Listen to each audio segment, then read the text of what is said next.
I had a teacher at Chestnut Grove who taught me English. That was Miss McDonald. Did you ever keep in touch? Did you see? No, she left when I was in year 8. Adele kicks things off by talking about her English teacher, Miss McDonald, who she says left a huge impression on her even though she only taught her for 1 year. Hello, hi. Oh my God, I'm so proud of you. I didn't know that you were coming. Apparently, Miss McDonald really got her hooked on literature, which totally makes sense considering Adele's songwriting skills now. Plus, she remembers how the teacher made English lessons actually fun and engaging, which is rare enough to deserve a standing ovation. Stick around though, it's about to get even better. Whoa, talk about a cool teacher! Adele doesn't hold back as she paints this vivid picture of Miss McDonald's style.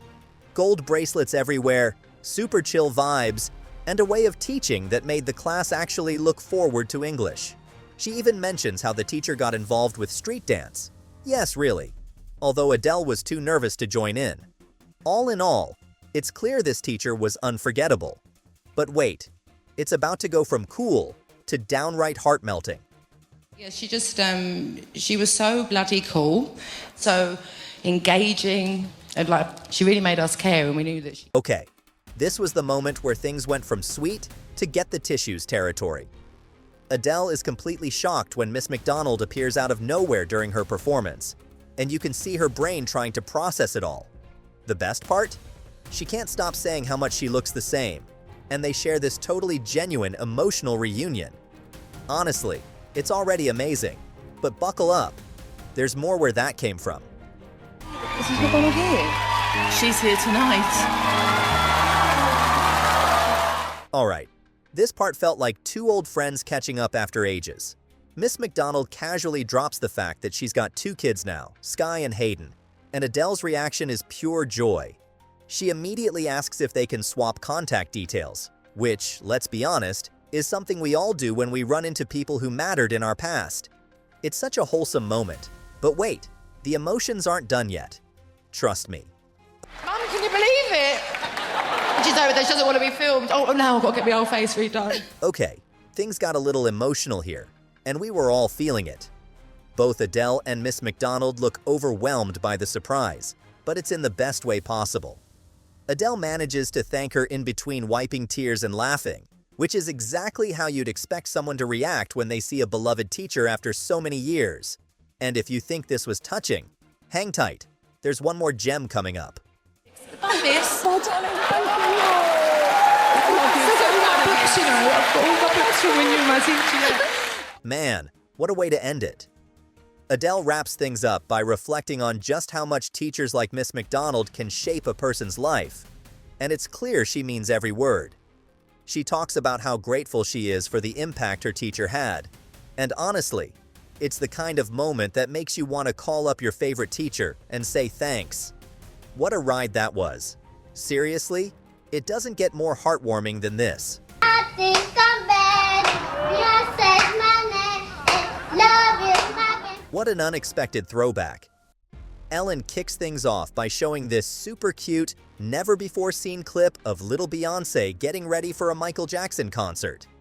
In the video, Beyoncé's got all the confidence in the world, introducing herself like a total pro.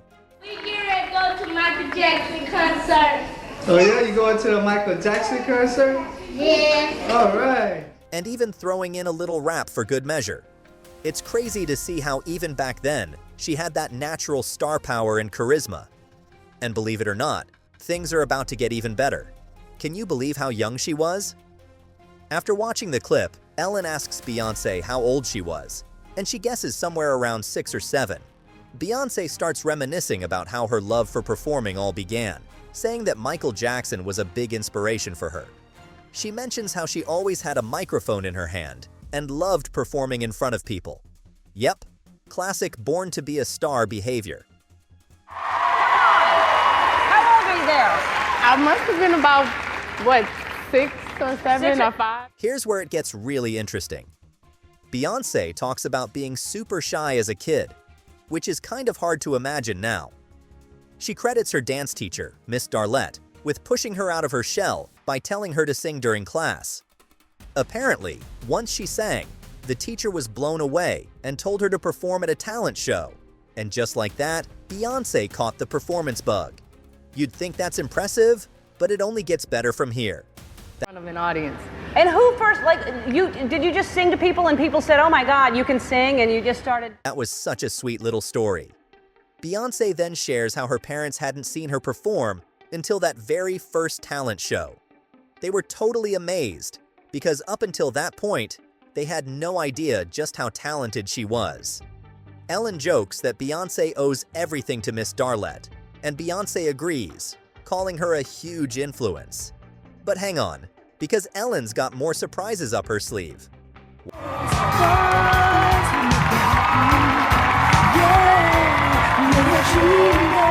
Wow, talk about someone with a great eye for talent. Miss Darlette explains how she first discovered Beyoncé's voice when she heard her singing in the studio. Even though Beyoncé was super shy, Miss Darlette knew she was special after hearing her hit a note perfectly and insisted on getting her into singing and dance competitions. Honestly, it's amazing how one moment like that can change everything. Keep watching, because Ellen is about to steer things in a hilarious direction. Had you ever seen anything like that? I mean, I just see that video and but I knew from little bitty she would be a star. I always told her. I knew it. This part was pure comedy gold. Ellen asks Miss Darlette what made Beyoncé stand out from other kids, and she says it was all about the star power. Then Ellen starts teasing Beyoncé about her future kids with Jay-Z, joking that they'll be ridiculously talented and gorgeous. Beyoncé laughs, clearly enjoying the playful banter, and admits she wants maybe 2 kids. Just when you think it's over, Ellen decides to bring out one last surprise. Now do you kind of look for people to, are you trying to spot somebody now? I'm trying so hard. Yeah. Okay, that was such a sweet ending. Ellen surprises Beyoncé with a red velvet birthday cake, which just happens to be her favorite. The whole audience sings happy birthday, and Beyoncé looks genuinely touched by the gesture. It's such a wholesome moment, and Ellen wraps things up by teasing that Beyoncé will perform again after the break. Seriously, what a fun way to celebrate her birthday. See you. Come on in. I told them to bring you out to some island music. Like they just did to They were Scott. like, maybe not this time. Wow, this is how you start a show with a bang. Tyrese kicks things off by sharing a story about his first big break, a Coke commercial that really changed things for him. He jokes about how his main goals back then were simple: get $100 in his pocket, and maybe, just maybe, score the phone number of the girl he had a crush on.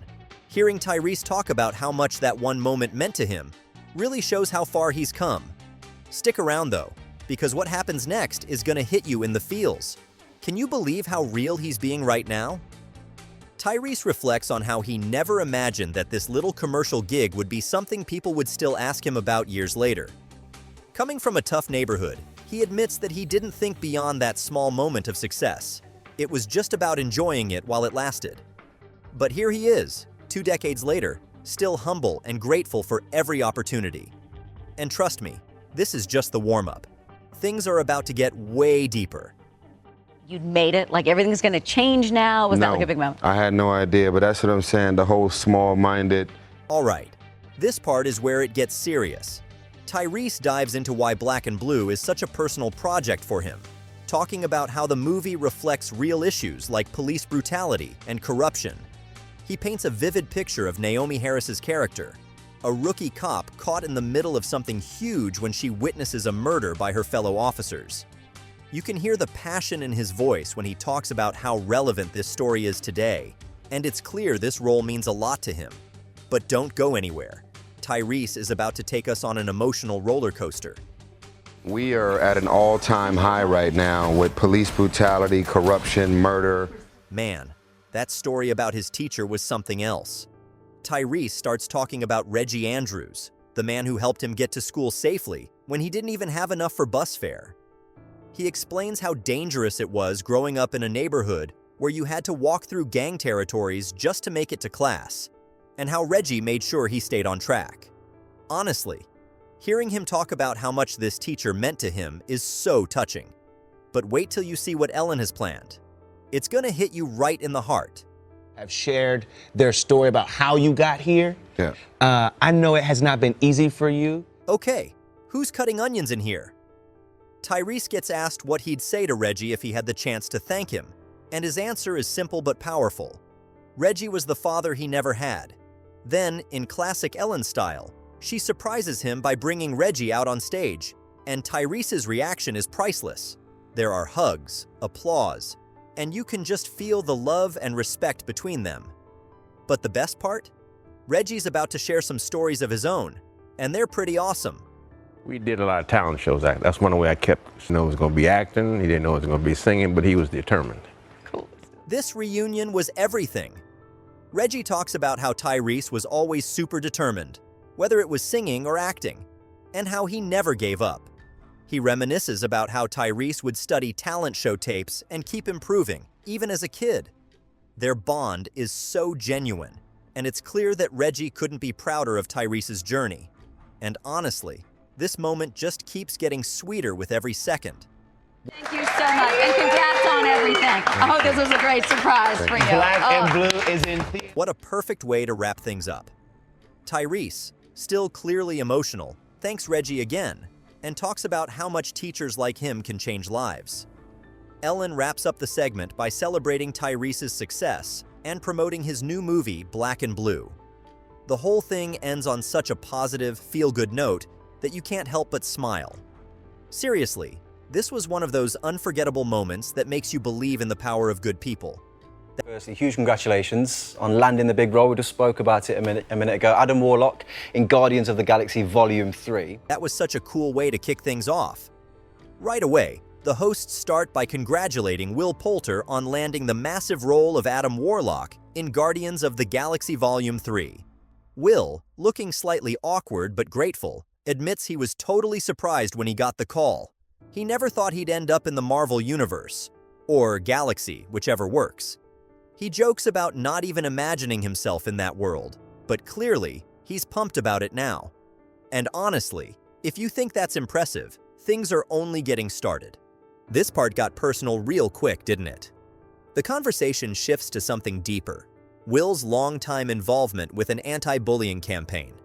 He explains how he's been working with Anti-Bullying Pro since 2010, helping create programs like peer-to-peer mentorship to promote kindness in schools. He even talks about a big nationwide anti-bullying assembly happening soon, and you can tell he really cares about the cause. But if you thought that was the emotional peak, just wait. This story has layers. Did you have any experience of bullying? Yeah, well, it's sad because I would use sort of similar terminology in the fact that I think I was... Man, Will's honesty is so refreshing here. He opens up about his own experience with bullying, saying that while he didn't have it as bad as some, he saw plenty of it happen around him. He mentions how one teacher, Miss Moran, stood out by actively trying to make a difference through mentorship programs. You can tell from his tone how much that support meant to him back then. And hold tight, because this story is about to take an unexpected turn. My friend Alex Holmes, who is the CEO of the charity, he set it up based on his own experiences of bullying, and it's been so effective. Okay, this part is kind of funny and ironic at the same time. Will shares how he got his first big break at just 12 years old, playing, wait for it, a bully in Son of Rambo. He admits feeling a bit weird about taking on that role, especially since he wasn't exactly the happiest kid at school himself. But in hindsight, it taught him a lot about understanding people, even those who act out because of their own struggles. And if you thought that was thoughtful, what happens next will seriously hit you right in the heart. You've said that you learned a lot from playing that role in that character, didn't you? All right, who's chopping onions? The hosts surprise Will with a special video message from his former teacher, Miss Moran. In the clip, she tells him how proud she's always been of him, acknowledging the tough times he went through and how he's grown into an inspiration. Will looks genuinely floored by the unexpected tribute, clearly holding back some serious emotion. And if you think that's the end of it, nope. There's still one last heartfelt moment. Definitely. And we all know how important good teachers can be. I mean, you mentioned earlier, there's one in your school. Now that's how you wrap things up. Will, still looking a little teary-eyed, thanks the hosts and reflects on how much his teacher's words meant to him. He talks about how vital good teachers are, especially for kids who might be struggling, and it's obvious this message hit home. The hosts finish by praising Will's dedication to the anti-bullying cause and wishing him well. Honestly, this whole interview felt like a roller coaster of emotions, and it couldn't have ended on a sweeter note.